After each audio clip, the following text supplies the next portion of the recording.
अस्सलाम वालेकुम बच्चों, उर्दू सफ़र में आप सबका इस्तकबाल है।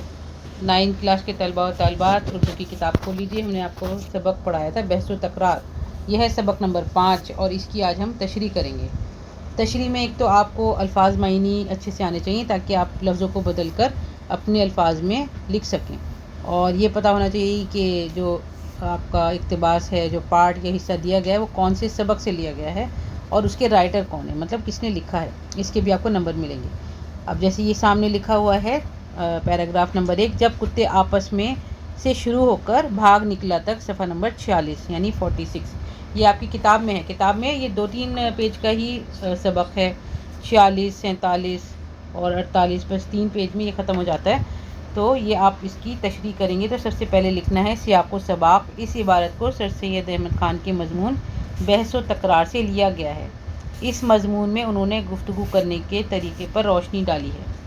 फिर आप तशरीह की हेडिंग डालिए और लिखिए कि सर सैयद कहते हैं कि जब बहुत सारे कुत्ते आपस में मिलकर बैठते हैं तो पहले एक दूसरे को बुरी निगाह से देखते हैं। एक दूसरे से नज़रें मिलने के बाद उनके मुंह से गुंजीली आवाज़ निकलने लगती है।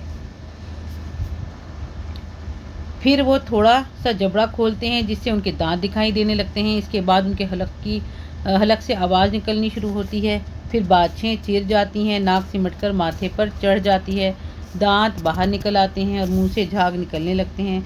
वो अजीब सी आवाज़ के साथ उठ खड़े होते हैं और एक दूसरे से भिड़ जाते हैं। एक का हाथ दूसरे के गले में और उसकी टांग उसकी कमर में। गर्ज के खूब हाथापाई होती है। इस हाथापाई में वो एक दूसरे को काट भी लेते हैं और इस कुश्ती में जो कमज़ोर साबित होता है वो मैदान छोड़कर भाग खड़ा होता है। ठीक है। अब है दूसरा पैराग्राफ, नामुहज़्ज़ब आदमियों से लेकर अपनी राहली तक, सफ़ा नंबर 46, 47, 46, 47। तो इसमें हम उसी तरह जैसे पहले लिखा था सियाक़ व सबाक़ लिखेंगे कि ये इबारत सर सैयद अहमद ख़ान के मज़मून बहस व तकरार से ली गई है। इसमें उन्होंने इस बात पर जोर दिया है कि इंसान को शाइस्तगी के दायरे में रहना चाहिए और कुत्तों की तरह आपस में लड़ने से गुरेज करनी चाहिए। तशरीह, सर सैयद कहते हैं कि जिस तरह कुत्तों में आपस में तकरार रहती है, बिल्कुल इसी तरह गैर मुहज़्ज़ब इंसानों में भी तकरार रहती है। पहले तो ये लोग खुशी खुशी मिल बैठते हैं, फिर गुफ्तगू का आगाज़ होता है। एक आदमी बात कहता है तो दूसरा उसकी काट करता है। इस तरह दोनों एक दूसरे को अजीब सी नज़रों से देखते हैं।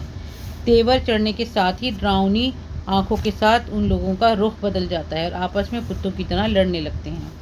इस दौरान अगर किसी ने दोनों को समझा बुझाकर लड़ने से रोक दिया तो एक इधर चला गया तो दूसरा उधर, और अगर कोई बीच बचाव करने वाला नहीं होता, कमज़ोर आदमी पिटने के बाद बिल्कुल इसी तरह भागता है जिस तरह कुत्ता दुम दबाकर भागता है। पैराग्राफ नंबर 3, बस ए मेरे अजीज़, जिसमें मतलब इन्होंने नसीहत की थी अपने कौम के लोगों को, तो ये वो वाला पैराग्राफ है। और जाती रहती है तक, सफ़ा नंबर कौन सा है ये, 47 और 48। ठीक है, 47, 48। सियाक़ व सबाक़, ये इबारत सर सैयद अहमद ख़ान के मज़मून बहस व तकरार से ली गई है कि मार्फत हिंदुस्तान के लोगों ख़ासकर मुसलमानों को ये तरगीब दी गई है कि वो शाइस्तगी का दामन कभी ना छोड़ें। तशरीह, सर सैयद अहमद ख़ान कहते हैं कि ए मेरे वतन के लोगों, जब भी तुम्हें किसी बात यानी कोई बात नागवार लगे या किसी की बात को रद्द करो तो नरमी और अखलाक के दायरे में करो। इस गुफ्तगू के दौरान तुम्हारे चेहरे से और तुम्हारी हर हरकत से तहजीब और शराफत ज़ाहिर हो।